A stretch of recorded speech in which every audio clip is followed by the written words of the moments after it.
मेरा नाम सुनील वैद है और मैं वाराणसी का रहने वाला हूँ। मेरे पिताजी शिवजी के मंदिर में पुजारी है। ट्रेन में सफर करते वक्त मेरा सामना रहस्यमय खौफनाक भूतिया शक्तियों से हुआ था। उस दिन के बाद मैं कभी ट्रेन में बैठने की हिम्मत नहीं कर पाया हूँ। ट्रेन का सायरन बजे तो भी मेरी धड़कन बढ़ जाती है। मेरे साथ वह दर्दनाक घटना तब घटी थी जब मैं अपने दोस्त बकुल और प्रदीप के साथ शिमला घूमने जा रहा था।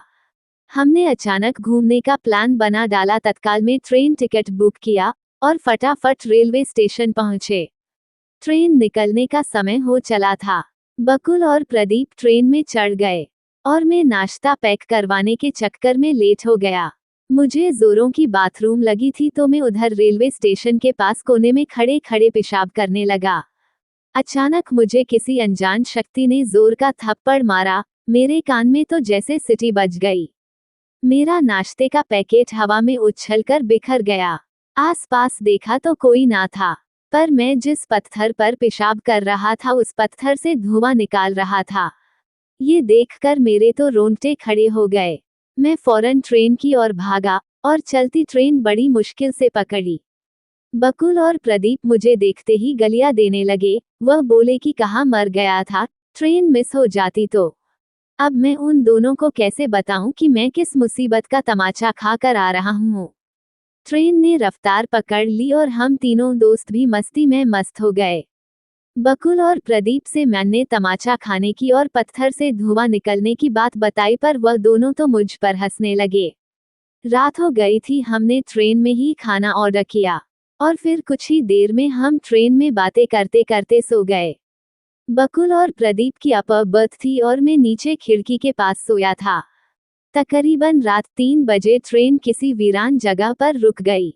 मेरी आंख खुली तो खिड़की से मैंने झांका तो देखा कि बाहर झाड़ियों के पास बकुल खड़ा है और उसे किसी विकराल डरावने आदमी ने गले से पकड़ रखा है। मेरे तो होश उड़ गए। मैं फौरन प्रदीप को जगाने लगा तो देखा कि प्रदीप भी अपने बर्थ सीट से गायब है। मैंने फिर से खिड़की में झांका तो देखा कि प्रदीप को भी उसी बकुल के पास किसी चुड़ैल जैसी डरावनी औरत ने जमीन पर गिरा रखा है और उसने प्रदीप की छाती पर पैर रखा हुआ है। मैं अपने दोस्तों की मदद करने के लिए फौरन भागता हुआ ट्रेन के नीचे उतारा और तभी अचानक देखा तो बकुल और प्रदीप गायब हो गए और वह दोनों विकराल व्यक्ति भागकर मेरे पास आ गए। अब उस चुड़ैल जैसी औरत और उस डरावने विकराल आदमी ने मुझे पकड़ रखा था। डर का आलम यह था कि मेरी हलक सूख चुकी थी और मेरे मुंह से आवाज तक नहीं निकल रही थी। वह चुड़ैल जैसी औरत बोली कि हम दोनों रेलवे स्टेशन से तेरा पीछा कर रहे हैं। हमारे रहने की जगह को तूने गंदा किया है, इसलिए अब हम तुझे अपने साथ ले जाएंगे और तेरे खून से वह जगह साफ करेंगे। इतना बोलकर वह दोनों मुझे झाड़ियों में खींचने लगे। मैं तो अधमरा हो गया था, फिर भी भागने की कोशिश कर रहा था, पर मुंह से आवाज निकले तो कोई मेरी मदद को आए ना। तभी अचानक ट्रेन का सायरन बजा और वह दोनों रहस्यमय भूतिया लोग मेरा हाथ झटक कर भागे। मैं बावलों की तरह ट्रेन की ओर भागा और ट्रेन में घुस गया। फिर से ट्रेन चलने लगी। मैं चुपचाप अपनी सीट पर जाकर सो गया। मेरी धड़कनें काफी तेज थी, फिर भी मैंने डरते डरते खिड़की से झांक ही लिया।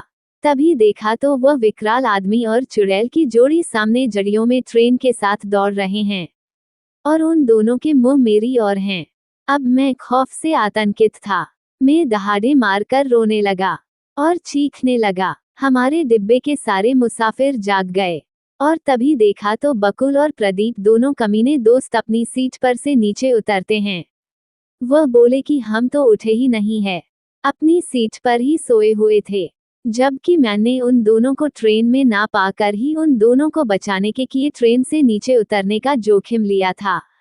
सबने मुझे शांत कराया और मेरे दोनों दोस्त फिर पूरी रात जागते हुए मेरे पास ही बैठे रहे। हम तीनों दोस्त शिमला घूमे, पर ट्रेन के दर्दनाक हादसे की याद मुझे पागल किए जा रही थी। घर वापसी हमने बस में की। घर आने के बाद भी वह भूतिया जोड़ी मुझे डराती रहती थी। एक दिन मैंने अपने पिता से मदद मांगी। पिताजी फौरन मुझे उस जगह पर ले गए जहां पर मैंने पेशाब किया था। उन्होंने पानी की बाल्टी और झाड़ू मंगवाकर वह जगह खुद पानी से साफ कर दी और वहां हाथ जोड़कर बोले कि मेरे बेटे ने अनजाने में जो गलती की है उसके लिए मैं आपसे माफी मांगता हूँ और आप लोगों की मुक्ति के लिए ईश्वर से प्रार्थना करता हूँ। उसके बाद हम घर चले गए। आज उस बात को 1 साल हो चुका है। वो जगह साफ कराने के बाद कभी वह भूतिया लोग नजर नहीं आए। मेरी मदद करने के लिए मैं अपने पापा का शुक्रगुजार हूँ। लव यू पापा। यदि ये कहानी आपको पसंद आई हो तो अपने दोस्तों और अन्य लोगों के साथ शेयर जरूर करिएगा।